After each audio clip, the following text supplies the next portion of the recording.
Good morning, kudukowe phanta binile thot ta ke video wan tholi lo video ke ching ben ke jot anang lang non ne pi a cake design se ke selami ma buke nan bang ke layer kang than lo three ta layer an de ing than po nan se ke cream selam do po soft kan de a cake he na kang than pen chini po soft ma soft se ma ke na tin ta layer thak at mati din non bang ke cream lang bong jo hi po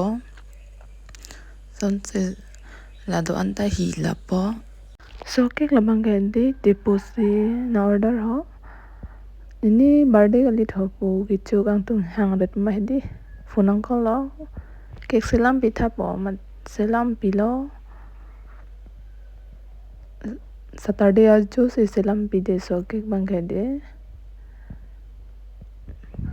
man bang la antang elo mati de akke ka price la bang ke 300 de nanda chok me di nan se selam pi rong lo non bang ke icing kuri lo a design da selam le le po white and red lo a design na po thai the ma de de galaste la an red lo ka selam non bang ka icing kuri bom lo adu ko we phanta ni paste long ke lang ke do an phanta ning klong pena ke ro pi lo kai ke na support on ver po hete la pen an su se na support tha and lo non bang ke la icing kuri bang ke tang lo ke design bang kuri po white color de thai di lang mi wik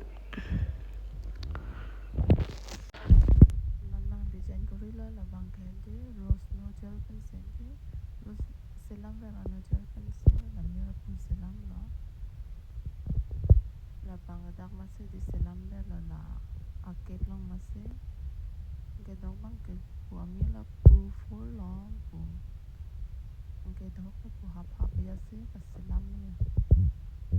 abera jo an bang selam ve la tha kan ve la ka selam amen tok te de ma te ase por rose la है असम से selam pi lo lambang na anin je thek vi ve de ma te ase chok che long do an panang paking bon mo de labang ke tang pen le yo chon lo nang me se no mo na ga final look le ini ke lan ve lo de ka prek video long le che tong chu lo nang good morning